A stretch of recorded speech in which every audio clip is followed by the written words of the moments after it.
An apartment over in Memphis is beefing up security after over 100 shots is fired at him. So disrespectful. Check it out. At 10, one Memphis security company says it will not be fazed by acts of violence. This comes after we reported earlier this week more than 100 shots being fired at security guards. Hello, I'm Stephanie Skurlock. I'm Greg Hurst. 3 men have since been charged. WREG's Brian Didlake joins us now live after speaking with that security company. And Brian, we hear that it's already beefing up its security.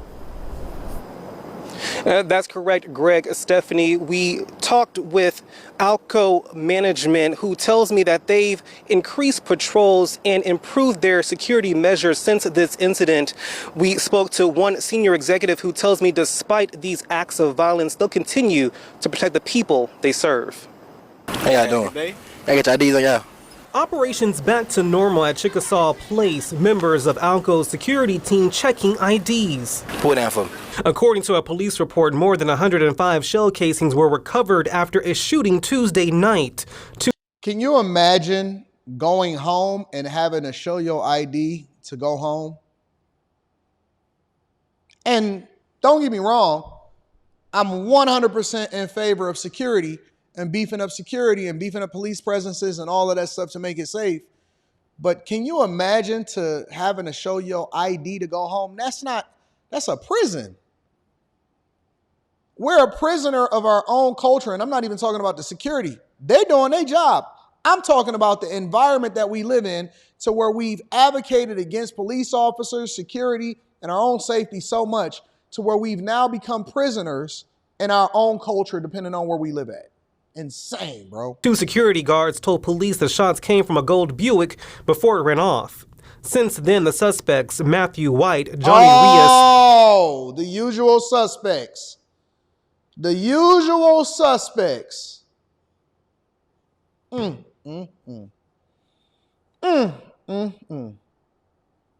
usual suspects. Can't believe it. And we got diversity, equity, and inclusion. And hairstyles, skin color, all of that. Thomas Mayo, he got the regular, you know, the they don't call it a 1 no more. I think that's like a 4 in the barbershop. You know what I'm saying? He got the taper with the mini fro. And then we got Matthew White. Matthew, he was supposed to be Matthew with the good hair, but Matthew decided that he wanted to be in the streets. And then we got Johnny Reyes with the typical ODB style in 2024 and the Jordan shirt. Then they got the hoodies, the black tees. Yeah, this is about right. This is about right. 5'8", 5'9", 5'8".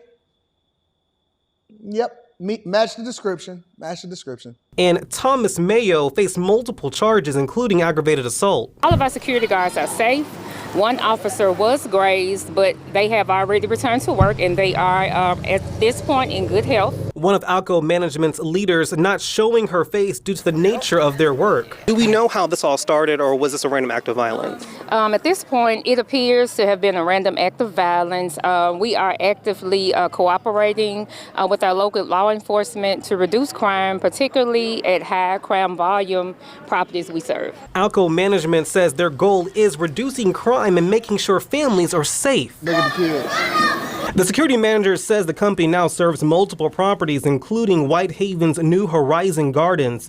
But back at the apartments on Red Oak Drive, the security team believes it's making a difference. We've made over 15 arrests related to narcotics, outstanding warrants, and stolen firearms, helping to bring more stability to the community. That ain't the hood. I don't know what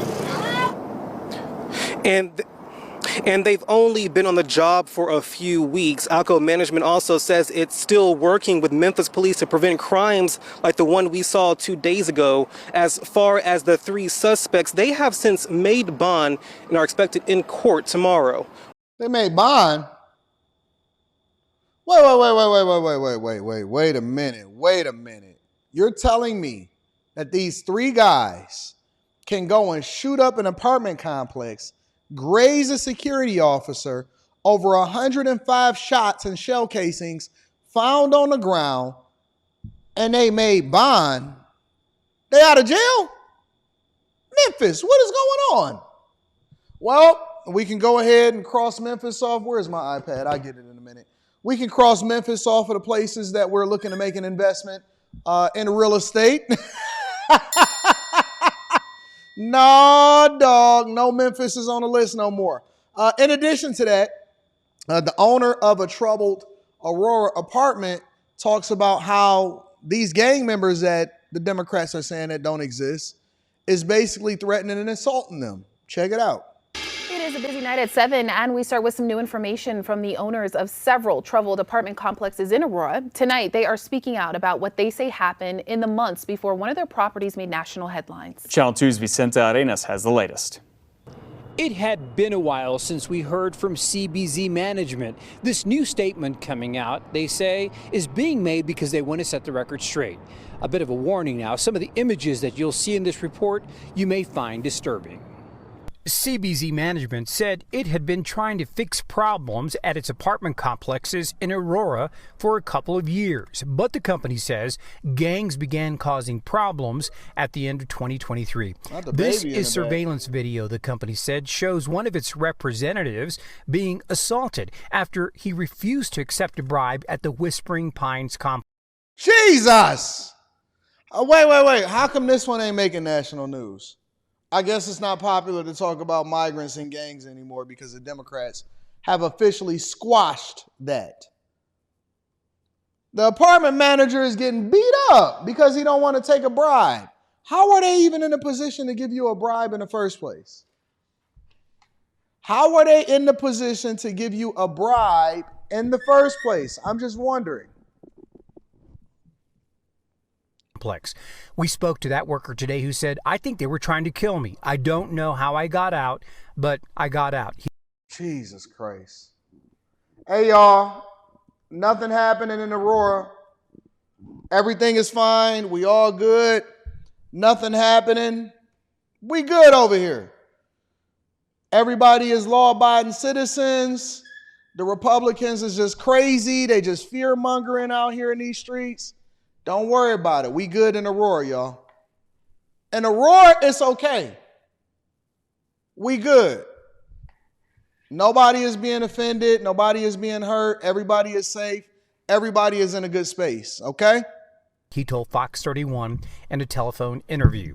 The city of Aurora has already shut down one of CBZ's complexes and is threatening to take over others, like the one on Dallas Street, where security cameras showed men carrying guns. The company said migrants were not the problem. Instead, it was gangs that had taken over the complex, and management could not get help stopping them. The city told Fox 31 today some of CBZ's properties have gone into receivership. MSU assistant real estate professor Jeff. It's not the migrants per se, it's the gangs that just so happen to be migrants. Okay. That's what's happening over there. And then last but not least, it was two people that actually had broken into the house and was posing as DTE workers for the Rochester Hills man that wound up getting killed, but only one of them got captured. Less than 2 days after this happened, they captured the second guy. Check it out. More news tonight. A second person has been arrested in connection with the home invasion shooting death of a man in Rochester Hills whose wife was found at the scene bound with duct tape. Sean Lay has been working this story for us since it broke last Friday. So, Sean, bring us up to speed now. We've been digging into this since this tragic event happened. Everyone in Oakland County wanted to know when both of these fake DTE guys would be off the street, and they are. One captured in Plymouth today by Oakland County Sheriff's deputies. I want you to listen now to the sheriff of the parish in Louisiana. His deputies caught the first suspect, Carlos Hernandez. He has a lot more insight on what happened there. How did your deputy spot this guy and bring him into custody? We received a call from Louisiana State Police, and we had two deputies in the area that was able to locate the vehicle on I-49 going southbound and initiate a felony traffic stop on it. This is Caddo Parish, Louisiana Sheriff Henry Whitehorn Sr. describing how his deputies spotted one of Michigan's most wanted, Carlos Jose Hernandez, 37 of Dearborn, crossing over from Arkansas into Louisiana Saturday afternoon. Investigators say Hernandez is this man, posing as a DTE worker at the Rochester Hills door of Hussein Murray to trick the family into entering the home for a robbery. Mr. Murray was found dead in a horrific scene in the home's basement. His wife was found duct taped upstairs in their home. But Hernandez, I've learned, was fleeing in a white Jeep Grand Cherokee with his family. He was with his wife and her child when he was captured, his wife indicating that Hernandez was intent on not surrendering and planned to turn violent before she talked him down. And at some point, there was indication that had the family not been with him, he may have taken additional or another alternative rather than being stopped.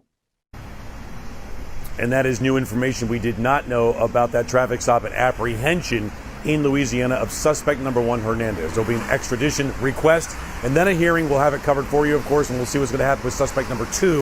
So both suspects have now been captured. Shout out to our police officers making sure that these guys are off the street. I will also say, and I know that a lot of people may not know this, but I got to add this as context. Dearborn, Michigan is the home, and it's just outside of Detroit. It's one of the Metro Detroit areas. Dearborn, Michigan is the home to the majority of Arab Americans in the United States of America. It is the Arab American hub of the United States of America. A lot of people may not know that, but it is just the truth.